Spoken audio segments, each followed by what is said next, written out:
नमस्ते दोस्तों, स्वागत है आपके अपने चैनल स्टोरीजनी में। आज हम जानेंगे ब्रह्मांड की सभ्यताओं के बारे में और इंसान की इसमें क्या जगह है। क्या हम इस विशाल ब्रह्मांड में अकेले हैं या फिर कहीं दूर किसी तारे की रोशनी में कोई हमारी तरह या शायद हमसे भी उन्नत सभ्यता फल फूल रही है? यह सवाल सदियों से मानव जाति को सोचने पर मजबूर करता रहा है। आज विज्ञान और तकनीक की मदद से हम इस सवाल का जवाब ढूंढने की कोशिश कर रहे हैं। हम ब्रह्मांड के अनगिनत तारों और ग्रहों का अध्ययन कर रहे हैं, जीवन के संकेतों की तलाश में। इस वीडियो में हम कार्दाशेव स्केल के बारे में जानेंगे, जो किसी भी सभ्यता की तकनीकी उन्नति को मापता है। हम यह भी देखेंगे कि मानव सभ्यता इस स्केल पर कहां खड़ी है और भविष्य में हमारी क्या संभावनाएं हैं। तो आइए इस अद्भुत यात्रा पर मेरे साथ चलें और ब्रह्मांड के रहस्यों से पर्दा उठाएं। दोस्तों, क्या आपने कभी सोचा है कि एक उन्नत सभ्यता कैसी दिखेगी? उनकी तकनीक कैसी होगी? उनकी क्षमताएं कैसी होंगी? क्या वे अंतरिक्ष में यात्रा कर सकेंगे? क्या वे अपने ग्रह के सभी संसाधनों का उपयोग कर पाएंगे या फिर वे अपने तारे की ऊर्जा को भी नियंत्रित कर सकेंगे? इन सवालों का जवाब देने के लिए रूसी वैज्ञानिक निकोलाई कार्दाशेव ने 1964 में एक पैमाना बताया था, जिसे आज हम कार्दाशेव स्केल के नाम से जानते हैं। यह स्केल हमें यह समझने में मदद करता है कि किसी भी सभ्यता की उन्नति को कैसे मापा जा सकता है। यह स्केल किसी भी सभ्यता की ऊर्जा उपयोग क्षमता के आधार पर उसकी उन्नति को मापता है। इसका मतलब है कि जितनी अधिक ऊर्जा का उपयोग एक सभ्यता कर सकती है, उतनी ही वह उन्नत मानी जाती है। यह कार्दाशेव स्केल में मुख्य रूप से 3 तरह की सभ्यताएं बताई गई हैं: प्रकार 1, प्रकार 2 और प्रकार 3। प्रकार 1 सभ्यता वह है जो अपने ग्रह के सभी संसाधनों और ऊर्जा का उपयोग कर सकती है। प्रकार 2 सभ्यता वह है जो अपने तारे की पूरी ऊर्जा का उपयोग कर सकती है। और प्रकार 3 सभ्यता वह है जो अपनी पूरी गैलेक्सी की ऊर्जा का भी उपयोग कर सकती है। प्रकार 1 सभ्यता अपने ग्रह के सभी संसाधनों और ऊर्जा का उपयोग कर सकती है। इसका मतलब है कि वे अपने ग्रह के सभी प्राकृतिक संसाधनों का उपयोग कर सकते हैं और अपनी ऊर्जा की जरूरतों को पूरा कर सकते हैं। प्रकार 2 सभ्यता अपने तारे की पूरी ऊर्जा का उपयोग कर सकती है, जैसे कि एक डायसन स्फीयर का निर्माण करके। ये एक विशाल संरचना होगी जो तारे के चारों ओर घूमेगी और उसकी सारी ऊर्जा को कैप्चर करेगी। और प्रकार 3 सभ्यता तो अपनी पूरी गैलेक्सी की ऊर्जा का भी उपयोग कर सकती है। यह एक अत्यंत उन्नत सभ्यता होगी जो गैलेक्सी के सभी तारों और ग्रहों की ऊर्जा का उपयोग कर सकती है। अब सवाल यह उठता है कि हमारी प्यारी पृथ्वी की सभ्यता यानी मानव सभ्यता इस स्केल पर कहां खड़ी है? हम अभी प्रकार 1 सभ्यता भी नहीं है, लेकिन हम उस दिशा में बढ़ रहे हैं। हमें अपनी ऊर्जा उपयोग क्षमता को बढ़ाना होगा और अपने ग्रह के संसाधनों का सही तरीके से उपयोग करना होगा ताकि हम एक उन्नत सभ्यता बन सकें। दोस्तों, अब हम कार्दाशेव स्केल के तीनों प्रकार की सभ्यताओं को थोड़ा विस्तार से समझते हैं। कार्दाशेव स्केल एक सैद्धांतिक ढांचा है जो सभ्यताओं की तकनीकी प्रगति और ऊर्जा उपयोग के आधार पर वर्गीकरण करता है। प्रकार 1 सभ्यता, जिसे ग्रहों की सभ्यता भी कहा जाता है, अपने ग्रह के सभी संसाधनों का उपयोग करने में सक्षम होती है। इसका मतलब है कि वे अपने ग्रह की ऊर्जा, जलवायु और प्राकृतिक आपदाओं को नियंत्रित कर सकते हैं।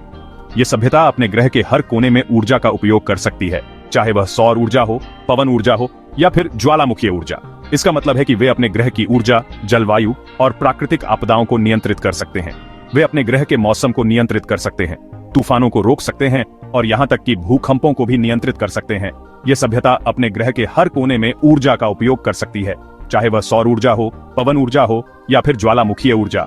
मानव सभ्यता अभी प्रकार 1 सभ्यता नहीं है, लेकिन हम धीरे धीरे इस ओर बढ़ रहे हैं। हम अपने ग्रह की ऊर्जा का अधिकतम उपयोग करने के लिए नई नई तकनीकों का विकास कर रहे हैं। उदाहरण के लिए सौर ऊर्जा पैनल, पवन टरबाइन और जियोथर्मल प्लांट्स जैसी तकनीकें हमें प्रकार 1 सभ्यता बनने की दिशा में ले जा रही है। वैज्ञानिकों का अनुमान है कि अगले 100 से 200 वर्षों में हम प्रकार 1 सभ्यता बन सकते हैं। यह एक महत्वपूर्ण मील का पत्थर होगा, क्योंकि यह हमें हमारे ग्रह के संसाधनों का अधिकतम उपयोग करने की क्षमता देगा और हमें भविष्य की चुनौतियों का सामना करने में सक्षम बनाएगा। प्रकार 2 सभ्यता, जिसे तारकीय सभ्यता भी कहा जाता है, अपने तारे की पूरी ऊर्जा का उपयोग कर सकती है। यह सभ्यता अपने तारे की ऊर्जा को डायसन स्फीयर जैसी विशाल संरचनाओं के माध्यम से कैप्चर कर सकती है। डायसन स्फीयर एक सैद्धांतिक संरचना है जो एक तारे को घेरे रहती है और उसकी ऊर्जा को कैप्चर करती है। वे डायसन स्फीयर जैसी विशाल संरचनाओं का निर्माण कर सकते हैं जो उनके तारे को घेरे रहती हैं और उसकी ऊर्जा को कैप्चर करती है। यह सभ्यता अपने तारे की ऊर्जा का उपयोग करके अंतरिक्ष में विशाल संरचनाओं का निर्माण कर सकती है और अपने तारे की ऊर्जा का अधिकतम उपयोग कर सकती है। प्रकार 3 सभ्यता, जिसे गैलेक्टिक सभ्यता भी कहा जाता है, अपनी पूरी गैलेक्सी की ऊर्जा का उपयोग कर सकती है। यह सभ्यता अपनी गैलेक्सी के हर तारे की ऊर्जा का उपयोग कर सकती है और अंतरतारकीय यात्रा कर सकती है। वे अंतरतारकीय यात्रा कर सकते हैं, नए ग्रहों पर बस सकते हैं और शायद ब्लैक होल जैसी ब्रह्मांडीय घटनाओं को भी नियंत्रित कर सकते हैं।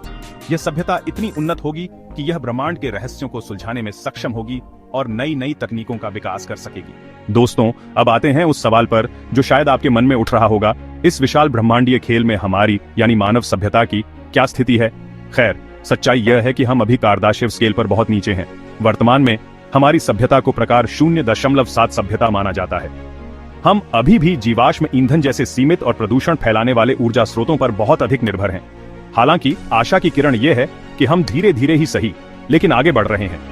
हम सौर ऊर्जा, पवन ऊर्जा और परमाणु ऊर्जा जैसे नवीकरणीय ऊर्जा स्रोतों की ओर बढ़ रहे हैं।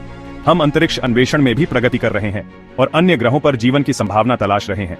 लेकिन यह सब करने के लिए हमें अपनी सोच बदलनी होगी। हमें पृथ्वी के प्रति अपने नजरिए को बदलना होगा और सतत विकास को प्राथमिकता देनी होगी। दोस्तों, अब जरा कल्पना कीजिए कि एक ऐसी सभ्यता कैसी होगी जो कार्दाशेव स्केल पर प्रकार 2 या प्रकार 3 स्तर पर पहुंच चुकी है। उनके पास ऐसी तकनीक होगी जो आज हमें जादू से कम नहीं लगेगी। वे विशाल संरचनाएं बना सकते हैं, जैसे कि डायसन स्फीयर जो तारों को घेरे रहती हैं और उनकी ऊर्जा का उपयोग करती है। वे समय और स्थान में यात्रा कर सकते हैं, विभिन्न आयामों में प्रवेश कर सकते हैं और शायद मृत्यु को भी जीत सकते हैं। यह सोचना भी अद्भुत है कि ऐसी सभ्यताएं क्या क्या कर सकती हैं।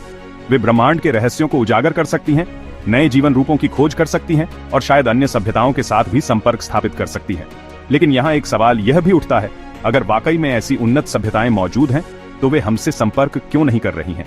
दोस्तों, यह सवाल कि क्या हम इस विशाल ब्रह्मांड में अकेले हैं, सदियों से मानव जाति को परेशान करता रहा है। एक तरफ ब्रह्मांड की विशालता और उसमें मौजूद अरबों खरबों तारों और ग्रहों को देखते हुए यह मानना मुश्किल है कि कहीं और जीवन नहीं होगा। लेकिन दूसरी तरफ आज तक हमें किसी भी एलियन सभ्यता का कोई ठोस प्रमाण नहीं मिला है। इसे फर्मी पैराडॉक्स कहा जाता है। अगर उन्नत एलियन सभ्यताएं मौजूद हैं तो वे हमसे संपर्क क्यों नहीं कर रही हैं?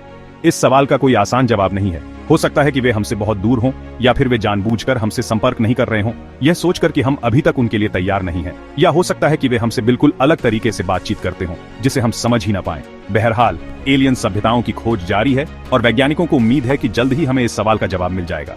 दोस्तों, हमारी यात्रा यहीं समाप्त होती है, लेकिन यह अंत नहीं बल्कि एक नई शुरुआत है। हमने कार्दाशेव स्केल के बारे में जाना जो सभ्यताओं की ऊर्जा खपत के आधार पर उनकी प्रगति को मापता है। विभिन्न प्रकार की सभ्यताओं के बारे में जाना जो इस स्केल पर विभिन्न स्तरों पर स्थित हैं और अपनी खुद की सभ्यता की स्थिति के बारे में भी जाना। हम अभी भी टाइप 1 सभ्यता बनने की राह पर हैं। अब यह हम पर निर्भर करता है कि हम अपने भविष्य को कैसे बनाते हैं। क्या हम अपने संसाधनों का सही उपयोग करेंगे? क्या हम अपनी पृथ्वी को गंदा करते रहेंगे और आपस में लड़ते रहेंगे, या फिर हम अपने मतभेदों को भुलाकर एकजुट होंगे, या फिर हम मिलकर एक उन्नत और शांतिप्रिय सभ्यता का निर्माण करेंगे? चुनौतियां बहुत हैं, लेकिन हम मिलकर इनका सामना कर सकते हैं। लेकिन अवसर भी कम नहीं है। अंतरिक्ष अन्वेषण में असीम संभावनाएं हैं जो हमारे भविष्य को बदल सकती हैं। हमें अपनी ऊर्जा आवश्यकताओं को पूरा करने के लिए नए और ऐसे तरीके खोजने होंगे जो हमारे पर्यावरण को नुकसान न पहुंचाएं।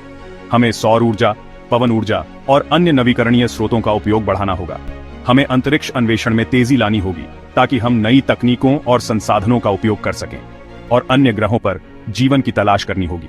यह न केवल वैज्ञानिक दृष्टिकोण से महत्वपूर्ण है, बल्कि यह हमारे अस्तित्व के लिए भी आवश्यक है। और सबसे महत्वपूर्ण बात यह है कि हमें अपनी सोच बदलनी होगी। हमें अपनी सीमाओं से परे सोचना होगा। हमें यह समझना होगा कि हम सभी एक ही ग्रह के निवासी हैं और हमारी किस्मत एक दूसरे से जुड़ी हुई है। अगर हम एकजुट होकर काम करेंगे तो हम किसी भी चुनौती का सामना कर सकते हैं। अगर हम ऐसा कर पाए तो हम अपने लक्ष्यों को प्राप्त कर सकते हैं और नई ऊंचाइयों को छू सकते हैं। तो शायद एक दिन हम भी कार्दाशेव स्केल पर ऊपर उठेंगे और टाइप 2 या टाइप 3 सभ्यता बन सकेंगे और ब्रह्मांड की महान सभ्यताओं में अपनी जगह बना पाएंगे। यह एक लंबी यात्रा है, लेकिन यह हमारे हाथ में है कि हम इसे कैसे तय करते हैं। दोस्तों, आशा करता हूं कि आपको यह वीडियो पसंद आया होगा और आपने ब्रह्मांड की सभ्यताओं और मानवता की जगह के बारे में कुछ नया सीखा होगा। यह विषय बहुत ही विशाल और जटिल है और इस वीडियो में हमने इसकी सिर्फ शुरुआत की है, लेकिन मुझे उम्मीद है कि इसने आपके मन में जानने की इच्छा जगाई होगी और आप इस बारे में और जानने के लिए उत्सुक होंगे। धन्यवाद दोस्तों। अगर आपको यह वीडियो पसंद आया हो तो लाइक और सब्सक्राइब करना न भूलें। अगले वीडियो में फिर मिलते हैं।